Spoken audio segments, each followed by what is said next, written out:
ਸਤਨਾਮ ਸ੍ਰੀ ਵਾਹਿਗੁਰੂ ਸਾਹਿਬ ਜੀ।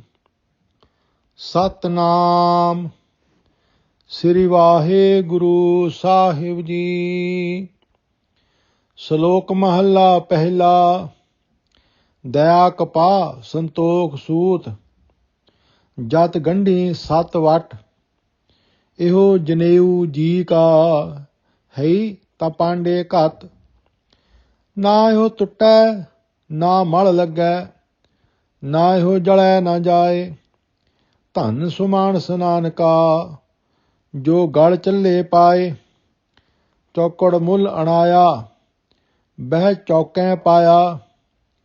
ਸਿੱਖਾ ਕੰਨ ਚੜ੍ਹਾਈਆ ਗੁਰ ਬ੍ਰਾਹਮਣ ਥਿਆ। ਉਹ ਮੁਆ ਉਹ ਝੜ ਪਿਆ ਬੇਤੱਗਾ ਗਿਆ। ਉਹ ਮੁਆ ਉਹ ਝੜ ਪਿਆ ਬੇਤੱਗਾ ਗਿਆ। ਵਾਹਿਗੁਰੂ ਜੀ ਕਾ ਖਾਲਸਾ, ਵਾਹਿਗੁਰੂ ਜੀ ਕੀ ਫਤਿਹ। ਪਰਮ ਸਨਮਾਨਯੋਗ ਗੁਰੂ ਰੂਪ ਸਾਧ ਸੰਗਤ ਜੀਓ, ਆਪ ਜੀ ਪ੍ਰਚਾਰਕ ਸੁਚੇਤਨਾ ਸਥਾਨ ਚੈਨਲ ਤੋਂ ਪਿਛਲੇ ਸਮੇਂ ਤੋਂ ਗੁਰੂ ਨਾਨਕ ਸਾਹਿਬ ਮਹਾਰਾਜ ਜੀ ਦੀ ਉਚਾਰਨ ਕੀਤੀ ਪਾਵਨ ਬਾਣੀ ਆਸਾ ਕੀ ਵਾਰ ਦੀ ਵਿਚਾਰ ਸਰਵਣ ਕਰਦੇ ਆ ਰਹੇ ਹੋ। ਅੱਜ ਅਸੀਂ ਨੰਬਰ 15 ਦੀ ਪੌੜੀ ਦਾ ਜੋ ਪਹਿਲਾ ਸ਼ਲੋਕ ਹੈ, ਉਸ ਸ਼ਲੋਕ ਦੀ ਵਿਚਾਰ ਆਪ ਜੀ ਦੇ ਨਾਲ ਸਾਂਝੀ ਕਰਾਂਗੇ।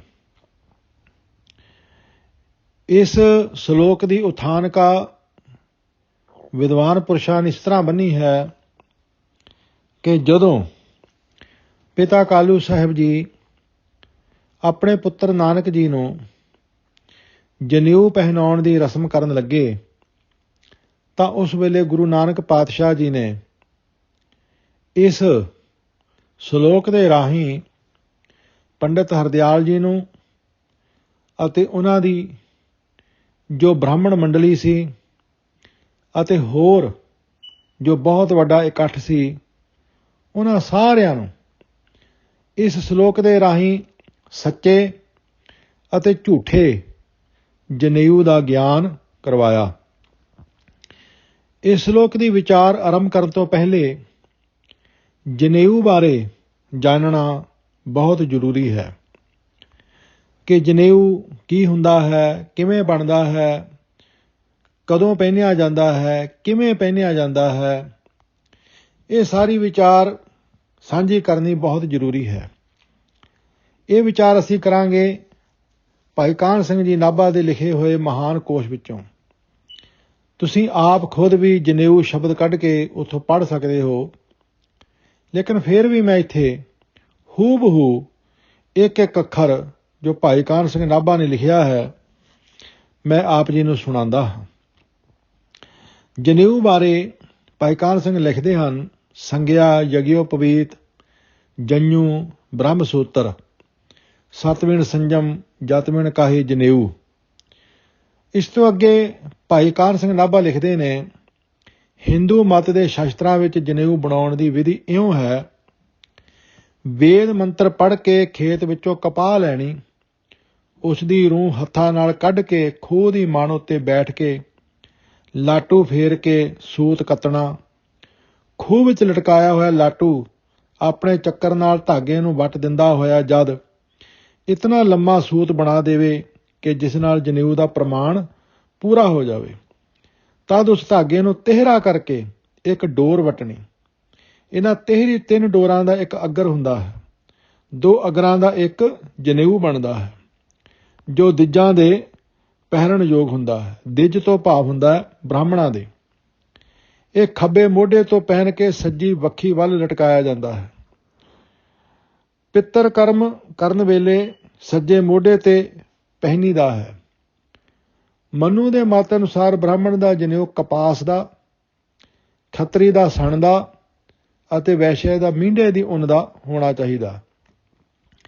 ਜਨੇਊ ਸੰਸਕਾਰ ਸਮੇਂ ਬ੍ਰਾਹਮਣ ਨੂੰ ਕਾਲੇ ਹਿਰਨ ਦੀ, ਛਤਰੀ ਨੂੰ ਲਾਲ ਮਿਰਗ ਦੀ ਅਤੇ ਵੈਸ਼ਯ ਨੂੰ ਬੱਕਰੇ ਦੀ ਖਲ ਪਹਿਰਨੀ ਚਾਹੀਏ। ਔਰ ਬ੍ਰਾਹਮਣ ਨੂੰ ਬਿੱਲ ਜਾਂ ਪਲਾਹ ਦਾ ਖੱਤਰੀ ਨੂੰ ਵੱਟ ਬੋੜ ਦਾ ਅਤੇ ਵੈਸ਼ਯ ਨੂੰ ਪੀਲੂ ਮਾਲ ਦਾ ਡੰਡਾ ਧਾਰਨ ਕਰਨਾ ਚਾਹੀਏ। ਗਰਭ ਤੋਂ ਲੈ ਕੇ ਬ੍ਰਾਹਮਣ ਦਾ 8ਵੇਂ, ਖੱਤਰੀ ਦਾ 11ਵੇਂ ਅਤੇ ਵੈਸ਼ਯ ਦਾ 12ਵੇਂ ਵਰ੍ਹੇ ਜਨੇਊ ਸੰਸਕਾਰ ਹੋਣਾ ਚਾਹੀਏ। ਨਾਰਦ ਦੇ ਮਤ ਅਨੁਸਾਰ ਬ੍ਰਾਹਮਣ ਦਾ ਬਸੰਤ ਰੁੱਤ ਵਿੱਚ, ਖੱਤਰੀ ਦਾ ਗ੍ਰੀਖਮ ਰੁੱਤ ਵਿੱਚ ਅਤੇ ਵੈਸ਼ਯ ਦਾ ਸ਼ਰਦ ਰੁੱਤ ਵਿੱਚ ਜਨੇਊ ਸੰਸਕਾਰ ਹੋਣਾ ਯੋਗਿਆ ਹੈ। ਇਹ ਜਨੇਊ ਬਾਰੇ ਜੋ ਜਾਣਕਾਰੀ ਭਾਈ ਕਾਹਨ ਸਿੰਘ ਨਾਭਾ ਜੀ ਨੇ ਦਿੱਤੀ ਸੀ ਉਹ ਮੈਂ ਆਪ ਜੀ ਦੇ ਸਨਮੁਖ ਰੱਖੀ ਹੈ। ਹੁਣ ਅਸੀਂ ਇਸ ਸ਼ਲੋਕ ਦੀ ਵਿਚਾਰ ਵੱਲ ਆਵਾਂਗੇ।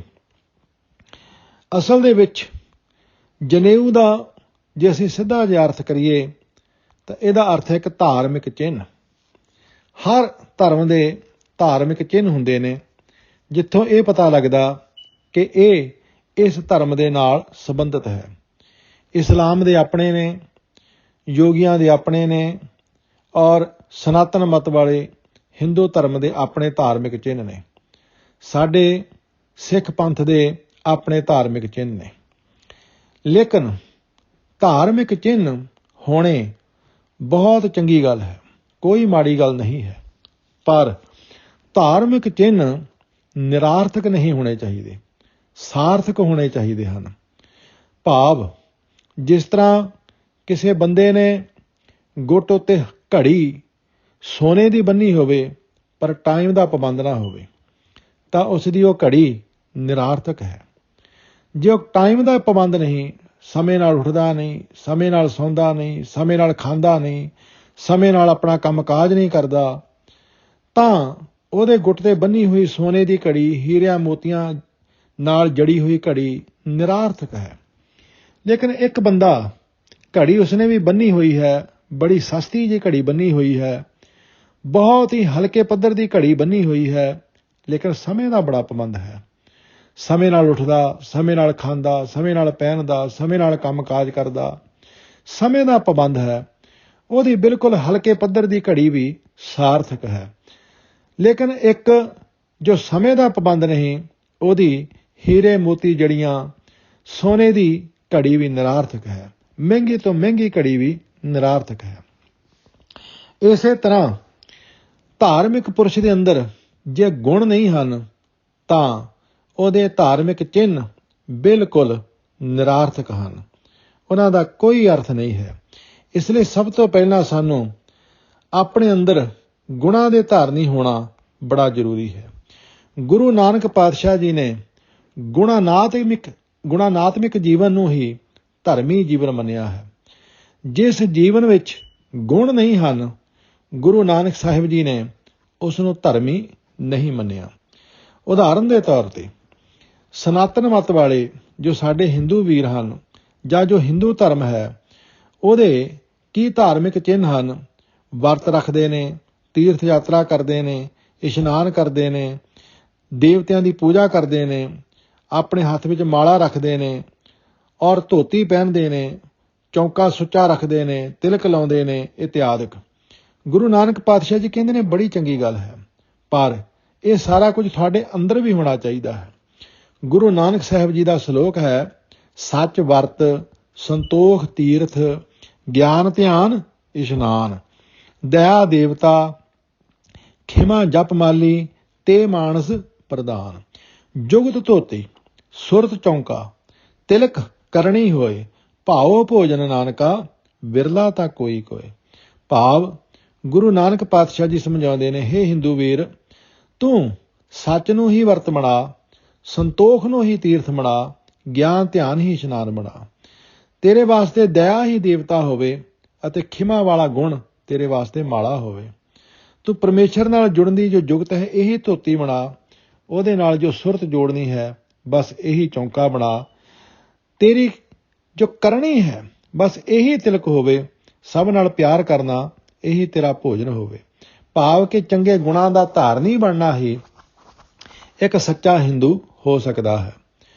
ਗੁਰੂ ਨਾਨਕ ਪਾਤਸ਼ਾਹ ਜੀ ਇੱਕ ਮੁਸਲਮਾਨ ਵੀਰ ਨੂੰ ਵੀ ਇਹੀ ਉਪਦੇਸ਼ ਦਿੰਦੇ ਨੇ, ਕਿਉਂਕਿ ਇਸਲਾਮ ਵਿੱਚ ਕੀ ਹੈ?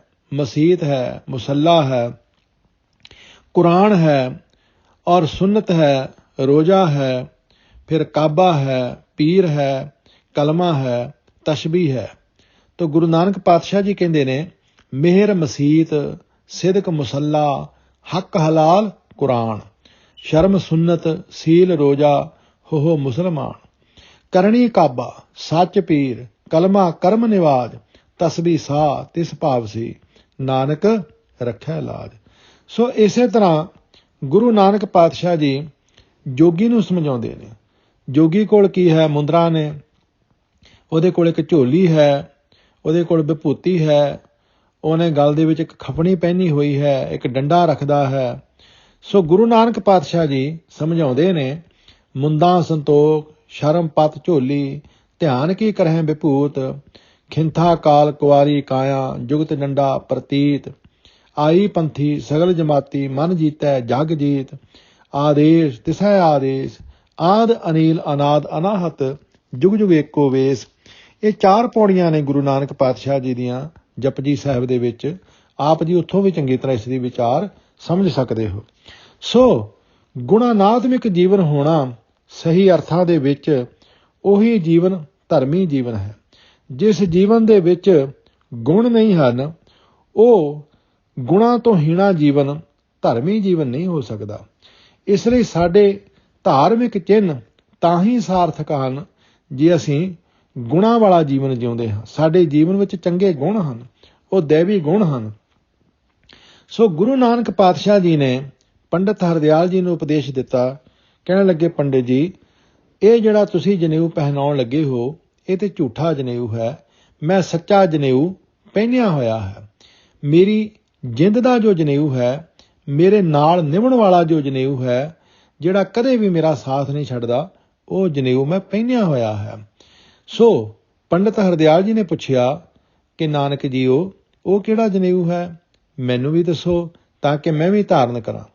ਉੱਥੇ ਏਡਾ ਵੱਡਾ ਇਕੱਠ, ਉਸ ਏਡੇ ਵੱਡੇ ਇਕੱਠ ਦੇ ਵਿੱਚ ਇੱਕ ਸਿਆਣੀ ਉਮਰ ਦਾ ਵਿਦਵਾਨ, ਸਤਿਕਾਰਯੋਗ ਹਸਤੀ ਵਾਲਾ ਪੰਡਤ ਹਰਦਿਆਲ ਇੱਕ ਛੋਟੇ ਜਿਹੇ ਬਾਲਕੇ ਦੇ ਅੱਗੇ ਹੱਥ ਜੋੜ ਕੇ ਬੈਠਾ ਹੈ ਤੇ ਕੁਝ ਪੁੱਛ ਰਿਹਾ ਹੈ। ਗੁਰੂ ਨਾਨਕ ਸਾਹਿਬ ਜੀ ਮਹਾਰਾਜ, ਜੋ ਜਗਤ ਦੇ ਗੁਰੂ ਹਨ, ਸੱਚੇ ਪਾਤਸ਼ਾਹ ਜੀ, ਉਹ ਧਰਮ ਦੀ ਸਹੀ ਪਰਿਭਾਸ਼ਾ ਸਮਝਾਉਂਦੇ ਹਨ। ਪੰਡਤ ਹਰਦਿਆਲ ਨੂੰ ਸੰਬੋਧਨ ਹੈ, ਪਰ ਉਪਦੇਸ਼ ਸਾਡੇ ਸਾਰਿਆਂ ਵਾਸਤੇ ਸਾਂਝਾ ਹੈ। ਗੁਰੂ ਨਾਨਕ ਸਾਹਿਬ ਜੀ ਮਹਾਰਾਜ ਕਿਰਪਾ ਕਰਦੇ ਨੇ। ਦਇਆ ਕਪਾਹ, ਸੰਤੋਖ ਸੂਤ, ਜਤ ਗੰਢੀ ਸੱਤ ਵਟ। ਦਇਆ ਪਿਆਰ, ਤਰਸ, ਜਤ ਆਪਣੇ ਆਪ ਨੂੰ ਬਸ ਵਿੱਚ ਰੱਖਣਾ, ਗੰਢੀ ਗੰਢਾਂ, ਔਰ ਇਸੇ ਤਰ੍ਹਾਂ ਸੱਤ ਸੁੱਚਾ। ਮਹਾਰਾਜ ਕਹਿੰਦੇ ਨੇ, ਹੇ ਪੰਡਿਤ, ਉਹ ਜਨੇਊ ਜਿਸ ਦੀ ਕਪਾਹ ਦਇਆ ਹੋਵੇ, ਜਿਸ ਦਾ ਸੂਤ ਸੰਤੋਖ ਹੋਵੇ, ਜਿਸ ਦੀਆਂ ਗੰਢਾਂ ਜਤ ਹੋਣ ਅਤੇ ਜਿਸ ਦਾ ਵੱਟ ਉੱਚਾ ਆਚਰਨ ਹੋਵੇ। ਇਹ ਜਨੇਊ ਜੀ ਕਾ ਹੈ ਤਾਂ ਪਾਂਡੇ ਘਤ, ਜੀ ਕਾ ਆਤਮਾ ਦੇ ਵਾਸਤੇ ਹੈ ਹੀ, ਜੇ ਤੇਰੇ ਪਾਸ ਹੈ। ਸੱਚੇ ਪਾਤਸ਼ਾਹ ਕਹਿੰਦੇ ਨੇ, ਜੇ ਤੇਰੇ ਪਾਸ ਇਹ ਆਤਮਾ ਦੇ ਕੰਮ ਆਉਣ ਵਾਲਾ ਜਨੇਊ ਹੈ ਤਾਂ ਮੇਰੇ ਗਲ ਪਾ ਦੇ। ਭਾਵ ਇਹ ਹੈ ਕਿ ਇਹ ਗੁਣਾਨਾਤਮਿਕ ਜੀਵਨ, ਇਹ ਗੁਣਾਨਾਤਮਿਕ ਜੀਵਨ ਹੀ ਅਸਲ ਜਨੇਊ ਹੈ। ਜਿਸ ਜੀਵਨ ਦੇ ਵਿੱਚ ਦਇਆ ਹੈ, ਜਿਸ ਜੀਵਨ ਦੇ ਵਿੱਚ ਸੰਤੋਖ ਹੈ, ਜਿਸ ਜੀਵਨ ਦੇ ਵਿੱਚ ਜਾਤ ਭਾਵ ਆਪਣੇ ਆਪ ਨੂੰ ਕਾਬੂ ਰੱਖਣਾ ਹੈ, ਜਿਸ ਜੀਵਨ ਦੇ ਵਿੱਚ ਸੱਤ ਹੈ, ਉੱਚਾ ਸੁੱਚਾ ਆਚਰਣ ਹੈ, ਉਹ ਫਿਰ ਕੈਸਾ ਜੀਵਨ ਹੋਏਗਾ? ਐਸਾ ਗੁਣਾਂ ਨਾਲ ਲਿਬਰੇਸ਼, ਐਸਾ ਗੁਣਾਂ ਨਾਲ ਭਰਪੂਰ ਜੀਵਨ, ਬਸ ਉਹੀ ਧਰਮੀ ਜੀਵਨ ਹੈ। ਤੇ ਸੱਚੇ ਪਾਤਸ਼ਾਹ ਕਹਿੰਦੇ ਨੇ, ਜਿਸ ਨੇ ਇਹ ਜਨੇਊ ਧਾਰਨ ਕੀਤਾ, ਨਾ ਇਹੋ ਟੁੱਟੈ, ਨਾ ਮਲ ਲੱਗੈ, ਨਾ ਇਹੋ ਜਲੈ ਨਾ ਜਾਏ, ਨਾ ਜਾਏ, ਨਾ ਹੀ ਇਹ ਜਨੇਊ ਗੁਆਚਦਾ ਹੈ। ਸੱਚੇ ਪਾਤਸ਼ਾਹ ਕਹਿੰਦੇ ਨੇ, ਹੇ ਪੰਡਿਤ, ਇਹੋ ਜਿਹਾ ਜਨੇਊ ਨਾ ਟੁੱਟਦਾ ਹੈ, ਨਾ ਹੀ ਇਸ ਨੂੰ ਮੈਲ ਲੱਗਦੀ ਹੈ, ਨਾ ਇਹ ਸੜਦਾ ਹੈ ਅਤੇ ਨਾ ਹੀ ਇਹ ਗੁਆਚਦਾ ਹੈ। ਭਾਵ ਇਹ ਜੋ ਗੁਣਾਨਾਤਮਿਕ ਜਨੇਊ ਹੈ, ਇਹ ਚੰਗੇ ਗੁਣ ਖਤਮ ਨਹੀਂ ਹੁੰਦੇ। ਗੁਣ ਕਦੇ ਮਰਦੇ ਨਹੀਂ ਹਨ, ਗੁਣ ਕਦੇ ਸੜਦੇ ਨਹੀਂ ਹਨ, ਗੁਣ ਹਮੇਸ਼ਾ ਨਾਲ ਨਿਭਦੇ ਹਨ। ਸੱਚੇ ਪਾਤਸ਼ਾਹ ਜੀ ਸਮਝਾਉਂਦੇ ਨੇ, ਧਨ ਸੋ ਮਾਨਸ ਨਾਨਕਾ, ਜੋ ਗਲ ਚੱਲੇ ਪਾਏ। ਚੱਲੇ ਪਾਏ, ਪਾ ਚੱਲੇ ਹਨ, ਜਿਨ੍ਹਾਂ ਨੇ ਪਾ ਲਿਆ ਹੈ। ਸਤਿਗੁਰੂ ਕਹਿੰਦੇ ਨੇ, ਹੇ ਨਾਨਕ, ਉਹ ਮਨੁੱਖ ਭਾਗਾਂ ਵਾਲੇ ਹਨ ਜਿਨ੍ਹਾਂ ਨੇ ਇਹ ਜਨੇਊ ਆਪਣੇ ਗਲੇ ਵਿੱਚ ਪਾ ਲਿਆ ਹੈ। ਭਾਵ ਸਤਿਗੁਰੂ ਜੀ ਨੇ ਸਾਨੂੰ ਇੱਥੋਂ ਤੱਕ ਗੁਣਾਨਾਤਮਿਕ ਜੀਵਨ ਬਣਾਉਣ ਵਾਸਤੇ ਸਮਝਾਇਆ ਹੈ। ਮਹਾਰਾਜ ਨੇ ਸਾਨੂੰ ਬੜਾ ਸੁੰਦਰ ਇੱਕ ਥਾਵੇਂ ਬਚਨ ਸਮਝਾਇਆ, ਨਾਨਕ ਔਗਣ ਜੇਤੜੇ ਤੇਤੇ ਗਲੀ ਜੰਜੀਰ, ਜੇ ਗੁਣ ਹੋਵਨ ਤਾਂ ਕੱਟੀਆਂ ਸੇ ਭਾਈ ਸੇ ਵੀਰ। ਭਾਵ ਜਿਹੜੇ ਔਗਣ ਨੇ, ਜਿਹੜੇ ਵਿਕਾਰ ਨੇ, ਇਹ ਤੇ ਮਾਨੋ ਸਾਡੇ ਗਲ ਦੀ ਜੰਜੀਰ ਹੈ, ਪਰ ਜਿਹੜੇ ਗੁਣ ਨੇ, ਸਤ, ਸੰਤੋਖ, ਧੀਰਜ, ਧਰਮ, ਵਿਚਾਰ, ਖਿਮਾ, ਸ਼ਾਂਤੀ, ਨਿਮਰਤਾ, ਇਹ ਗੁਣ ਹੀ ਔਗਣਾਂ ਨੂੰ ਕੱਟਦੇ ਹਨ। ਜਿਸ ਤਰ੍ਹਾਂ ਚਾਨਣ ਹਨੇਰੇ ਨੂੰ ਕੱਟਦਾ ਹੈ, ਇਸੇ ਤਰ੍ਹਾਂ ਗੁਣ ਔਗਣਾਂ ਨੂੰ ਕੱਟਦੇ ਹਨ। ਤੇ ਮਾਨੋ ਗੁਣ ਹੀ ਸਾਡੇ ਭਰਾ ਹਨ, ਗੁਣ ਹੀ ਸਾਡੇ ਵੀਰ ਹਨ। ਇਸ ਲਈ ਸਤਿਗੁਰੂ ਜੀ ਨੇ ਸਾਨੂੰ ਗੁਣਾਨਾਤਮਿਕ ਜੀਵਨ ਬਣਾਉਣ ਵਾਸਤੇ ਸਮਝਾਇਆ। ਪਰ ਇਹ ਗੁਣ ਕਿੱਥੋਂ ਮਿਲਦੇ ਨੇ? ਗੁਰੂ ਦੇ ਪਾਸੋਂ। ਮਹਾਰਾਜ ਕਹਿੰਦੇ ਨੇ, ਬਿਨ ਗੁਰ ਗੁਣ ਨਾ ਜਪਨੇ, ਬਿਨ ਗੁਣ ਭਗਤ ਨਾ ਹੋਏ। ਸਤਿਗੁਰੂ ਤੋਂ ਬਿਨਾਂ, ਸ੍ਰੀ ਗੁਰੂ ਗ੍ਰੰਥ ਸਾਹਿਬ ਮਹਾਰਾਜ ਜੀ ਦੀ ਪਾਵਨ ਬਾਣੀ ਤੋਂ ਬਿਨਾਂ ਇਹ ਚੰਗੇ ਗੁਣ ਸਾਨੂੰ ਪ੍ਰਾਪਤ ਨਹੀਂ ਹੋ ਸਕਦੇ। ਸਤਿਗੁਰੂ ਸੱਚੇ ਪਾਤਸ਼ਾਹ ਜੀ ਅੱਗੇ ਸਮਝਾਉਂਦੇ ਨੇ ਝੂਠੇ ਜਨੇਊ ਬਾਰੇ, ਭਾਵ ਨਿਰਾਰਥਕ ਜਨੇਊ ਬਾਰੇ। ਚੌਕੜ ਮੁੱਲ ਅਣਾਇਆ, ਬਹਿ ਚੌਕੈ ਪਾਇਆ। ਚੌਕੜ 4 ਕੌਡੀਆਂ ਤੋਂ, ਅਣਾਇਆ ਮੰਗਵਾਇਆ ਹੋਇਆ। ਭਾਵ ਸਾਹਿਬ ਕਹਿੰਦੇ ਨੇ, ਹੇ ਪੰਡਿਤ, ਇਹ ਜਨੇਊ ਜੋ ਤੂੰ ਪਾਉਂਦਾ ਫਿਰਦਾ ਹੈ, ਇਹ ਤਾਂ ਤੂੰ 4 ਕੌਡਾਂ ਦਾ ਮੁੱਲ ਦੇ ਕੇ ਮੰਗਵਾ ਲਿਆ ਹੈ। ਆਪਣੇ ਜਜਮਾਨ ਦੇ ਚੌਕੇ ਵਿੱਚ ਬੈਠ ਕੇ ਉਸਦੇ ਗਲ ਪਾ ਦਿੱਤਾ। ਭਾਵ ਇਹ ਤੇ ਮੁੱਲ ਮਿਲ ਜਾਂਦਾ ਹੈ, ਇਹ ਤੇ ਮੁੱਲ ਮੰਗਵਾਇਆ ਹੋਇਆ ਧਾਗੇ ਦਾ ਜਨੇਊ ਜੇ ਤੂੰ ਪਾ ਵੀ ਦਿੱਤਾ, ਇਸ ਨਾਲ ਕੀ ਫਰਕ ਪੈਣ ਲੱਗਾ ਹੈ? ਕਿਉਂਕਿ ਜਿਸ ਦੇ ਗਲ ਵਿੱਚ ਪਾਇਆ ਹੈ ਉਹਦੇ ਅੰਦਰ ਚੰਗਾ ਗੁਣ ਤੇ ਕੋਈ ਹੈ ਨਹੀਂ। ਨਾ ਉਹਦੇ ਅੰਦਰ ਕੋਈ ਦਇਆ, ਨਾ ਉਹਦੇ ਅੰਦਰ ਕੋਈ ਸੰਤੋਖ, ਨਾ ਉਹਦੇ ਅੰਦਰ ਕੋਈ ਜਤ ਸਤ। ਇਹ ਗੁਣਾਂ ਤੋਂ ਹੀਣੇ ਮਨੁੱਖ ਦੇ ਗਲ ਵਿੱਚ ਤੂੰ ਜਨੇਊ ਪਾ ਦਿੱਤਾ ਹੈ। ਫਿਰ ਸੱਚੇ ਪਾਤਸ਼ਾਹ ਜੀ ਕਹਿੰਦੇ ਨੇ, ਸਿੱਖਾ ਕੰਨ ਚੜਾਈਆ ਗੁਰ ਬ੍ਰਾਹਮਣ ਥਿਆ। ਸਿੱਖਿਆ ਉਪਦੇਸ਼, ਚੜਾਈਆ ਦਿੱਤੀ, ਚਾੜੀ, ਥਿਆ ਹੋ ਗਿਆ। ਭਾਵ ਗੁਰੂ ਜੀ ਕਹਿੰਦੇ ਨੇ, ਫੇਰ ਤੂੰ ਉਸਦੇ ਕੰਨ ਵਿੱਚ ਉਪਦੇਸ਼ ਦਿੱਤਾ ਕਿ ਅੱਜ ਤੋਂ ਤੇਰਾ ਗੁਰੂ ਬ੍ਰਾਹਮਣ ਹੋ ਗਿਆ ਹੈ। ਤੇ ਸੱਚੇ ਪਾਤਸ਼ਾਹ ਕਹਿੰਦੇ ਨੇ, ਉਹ ਮੁਆ ਉਹ ਝੜ ਪਿਆ, ਬੇਤੱਗਾ ਗਿਆ। ਗੁਰੂ ਜੀ ਕਹਿੰਦੇ ਨੇ, ਸਮਾਂ ਪੁੱਗਣ ਤੇ ਜਦੋਂ ਉਹ ਜਜਮਾਨ ਮਰ ਗਿਆ ਤਾਂ ਉਹ ਜਨੇਊ ਉਸਦੇ ਸਰੀਰ ਤੋਂ ਢਹਿ ਪਿਆ, ਭਾਵ ਸੜ ਗਿਆ ਜਾਂ ਡਿੱਗ ਪਿਆ, ਪਰ ਆਤਮਾ ਦੇ ਨਾਲ ਨਾ ਨਿਭਿਆ। ਇਸ ਵਾਸਤੇ ਉਹ ਜਜਮਾਨ ਵਿਚਾਰਾ ਜਨੇਊ ਤੋਂ ਬਿਨਾਂ ਹੀ ਸੰਸਾਰ ਤੋਂ ਗਿਆ। ਗੁਰੂ ਜੀ ਨੇ ਸੱਚੇ ਤੇ ਝੂਠੇ ਜਨੇਊ ਦਾ ਜ਼ਿਕਰ ਕਰ ਦਿੱਤਾ, ਸਾਰਥਕ ਤੇ ਨਿਰਾਰਥਕ ਜਨੇਊ ਦਾ ਜ਼ਿਕਰ ਕਰ ਦਿੱਤਾ। ਇਸ ਸ਼ਲੋਕ ਦੇ ਵਿੱਚ ਗੁਰੂ ਜੀ ਨੇ ਸਾਨੂੰ ਇਹੀ ਸਮਝਾਇਆ ਕਿ ਤੇਰੇ ਧਾਰਮਿਕ ਚਿੰਨ੍ਹ ਨਿਰਾਰਥਕ ਨਹੀਂ ਹੋਣੇ ਚਾਹੀਦੇ, ਸਾਰਥਕ ਹੋਣੇ ਚਾਹੀਦੇ ਨੇ। ਅੱਜ ਸਮੇਂ ਦਾ ਇਹੀ ਦੁਖਾਂਤ ਹੈ, ਅੱਜ ਸਮੇਂ ਦੀ ਇਹੀ ਬਦਕਿਸਮਤੀ ਹੈ। ਅੱਜ ਹਰ ਬੰਦਾ ਧਾਰਮਿਕ ਚਿੰਨ੍ਹ ਪਾਈ ਫਿਰਦਾ ਹੈ। ਕੋਈ ਕਿਸੇ ਧਰਮ ਦਾ ਚਿੰਨ੍ਹ ਪਾਈ ਫਿਰਦਾ ਹੈ, ਕੋਈ ਕਿਸੇ ਧਰਮ ਦਾ ਚਿੰਨ੍ਹ ਪਾਈ ਫਿਰਦਾ ਹੈ, ਪਰ ਗੁਣਾਨਾਤਮਿਕ ਜੀਵਨ ਕਿਸੇ ਦਾ ਵੀ ਨਹੀਂ ਹੈ, ਕਿਸੇ ਦਾ ਵੀ ਨਹੀਂ ਹੈ। ਅੱਜ ਜਿੰਨੇ ਲੋਕ ਧਰਮੀ ਬਣੀ ਫਿਰਦੇ ਹਨ, ਜਿੰਨੇ ਲੋਕ ਧਰਮਾਂ ਦੇ ਚਿੰਨ੍ਹ ਆਪਣੇ ਸਰੀਰ ਦੇ ਉੱਤੇ ਪਾਈ ਫਿਰਦੇ ਹਨ, ਆਪਣੇ ਧਾਰਮਿਕ ਚਿੰਨ੍ਹਾਂ ਨੂੰ ਕਿੰਨਾ ਨਿਖਾਰ ਕੇ, ਕਿੰਨਾ ਲਿਸ਼ਕਾ ਪੁਸ਼ਕਾ ਕੇ ਆਪਣੇ ਸਰੀਰ ਦੇ ਉੱਪਰ ਪਹਿਨਦੇ ਹਨ। ਪਰ ਕਿੰਨਾ ਚੰਗਾ ਹੋਵੇ ਕਿਤੇ ਉਹਨਾਂ ਧਾਰਮਿਕ ਚਿੰਨ੍ਹਾਂ ਦੇ ਵਿੱਚ ਸਾਰਥਕਤਾ ਹੋਵੇ, ਕਿਤੇ ਉਹ ਧਾਰਮਿਕ ਚਿੰਨ੍ਹ ਪਹਿਨਣ ਵਾਲੇ ਦੇ ਅੰਦਰ ਚੰਗੇ ਗੁਣ ਹੋਣ। ਤੇ ਅੱਜ ਦਾ ਸਮਾਂ ਸਤਿਯੁਗੀ ਸਮਾਂ ਹੋਣਾ ਸੀ, ਕਿੰਨਾ ਸ਼ਾਂਤਮਈ ਸਮਾਂ ਹੋਣਾ ਸੀ, ਕਿੰਨਾ ਅਮਨ ਚੈਨ ਵਾਲਾ ਸਮਾਂ ਹੋਣਾ ਸੀ, ਕਿੰਨਾ ਆਪਸੀ ਪਿਆਰ ਇਤਫਾਕ ਵਾਲਾ ਸਮਾਂ ਹੋਣਾ ਸੀ, ਕਿੰਨਾ ਇੱਕ ਦੂਸਰੇ ਦੀ ਮਦਦ ਕਰਨ ਵਾਲਾ ਸਮਾਂ ਹੋਣਾ ਸੀ। ਪਰ ਨਹੀਂ, ਧਾਰਮਿਕ ਲੋਕ ਹੀ ਆਪਸ ਵਿੱਚ ਲੜੀ ਜਾਂਦੇ ਹਨ।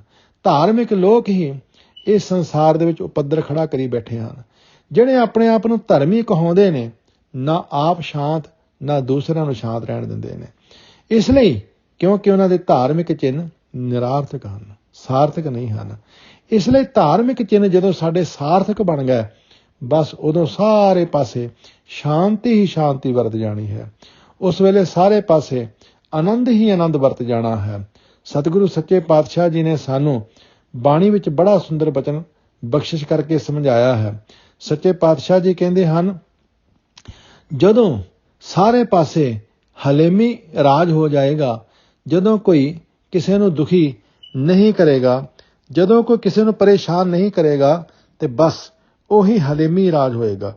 ਕਿਉਂਕਿ ਰਾਜ ਕਰਨ ਵਾਲੇ ਵੀ ਆਪਣੇ ਆਪ ਨੂੰ ਧਾਰਮਿਕ ਅਖਵਾਉਂਦੇ ਹਨ, ਕਿਉਂਕਿ ਉਹਨਾਂ ਦੀ ਕੋਸ਼ਿਸ਼ ਹੈ ਕਿ ਸਾਡਾ ਧਰਮ ਹੀ ਵਧੇ ਫੁੱਲੇ, ਸਾਰੇ ਪਾਸੇ ਸਾਡਾ ਧਰਮ ਹੀ ਦਿਸੇ, ਸਾਰੇ ਪਾਸੇ ਸਾਡੇ ਧਰਮ ਦਾ ਹੀ ਬੋਲਬਾਲਾ ਹੋਵੇ। ਕੋਈ ਮਾੜੀ ਗੱਲ ਨਹੀਂ, ਧਰਮ ਦਾ ਬੋਲਬਾਲਾ ਕਰਨਾ ਕੋਈ ਮਾੜੀ ਗੱਲ ਨਹੀਂ, ਪਰ ਭਲਿਓ ਪਹਿਲੇ ਆਪ ਤੇ ਧਰਮੀ ਬਣ ਜਾਓ। ਆਪ ਤੁਸੀਂ ਧਰਮ ਤੋਂ ਹੀਣੇ ਹੋ, ਆਪ ਤੁਸੀਂ ਨਿਰਾਰਥਕ ਧਾਰਮਿਕ ਚਿੰਨ੍ਹ ਪਹਿਨੀ ਫਿਰਦੇ ਹੋ, ਦੂਸਰਿਆਂ ਨੂੰ ਤੁਸੀਂ ਧਰਮੀ ਬਣਾਉਣਾ ਚਾਹੁੰਦੇ ਹੋ। ਸਤਿਗੁਰੂ ਜੀ ਕਹਿੰਦੇ ਹਨ, ਜਿਸ ਦਿਨ ਇਹ ਰਾਜੇ ਲੋਕ ਸਹੀ ਅਰਥਾਂ ਦੇ ਵਿੱਚ ਧਾਰਮਿਕ ਬਣ ਗਏ ਤੇ ਫਿਰ ਕਿਹੋ ਜਿਹਾ ਰਾਜ ਹੋਏਗਾ। ਮਹਾਰਾਜ ਕਹਿੰਦੇ ਨੇ, ਹੁਣ ਹੁਕਮ ਹੁਆ ਮਿਹਰਬਾਨ ਦਾ, ਪੈ ਕੋਈ ਨਾ ਕਿਸੇ ਰੰਜਾਨ ਦਾ, ਸਭ ਸੁਖਾਲੀ ਉਠਿਆ ਇਹ ਹੁਆ ਹਲੇਮੀ ਰਾਜ। ਫਿਰ ਸਾਰੇ ਸੁਖੀ ਹੋਣਗੇ, ਫਿਰ ਕਿਤੇ ਅੱਗਾਂ ਨਹੀਂ ਲੱਗਣਗੀਆਂ, ਕਿਤੇ ਕਤਲੇਆਮ ਨਹੀਂ ਹੋਏਗਾ, ਸਭ ਆਨੰਦਮਈ ਜੀਵਨ ਬਸਰ ਕਰਨਗੇ। ਸੋ ਸਤਿਗੁਰੂ ਨਾਨਕ ਪਾਤਸ਼ਾਹ ਜੀ ਦੇ ਇਸ ਸ਼ਲੋਕ ਤੋਂ ਅਸੀਂ ਇਹ ਸਿੱਖਣਾ ਹੈ ਕਿ ਅਸੀਂ ਜੇ ਧਾਰਮਿਕ ਚਿੰਨ੍ਹ ਪਹਿਨੇ ਹਨ ਤਾਂ ਉਹਨਾਂ ਨੂੰ ਸਾਰਥਕ ਬਣਾਈਏ, ਆਪਣੇ ਜੀਵਨ ਨੂੰ ਗੁਣਾਨਾਤਮਿਕ ਬਣਾਈਏ। ਵਾਹਿਗੁਰੂ ਜੀ ਕਾ ਖਾਲਸਾ, ਵਾਹਿਗੁਰੂ ਜੀ ਕੀ ਫਤਿਹ।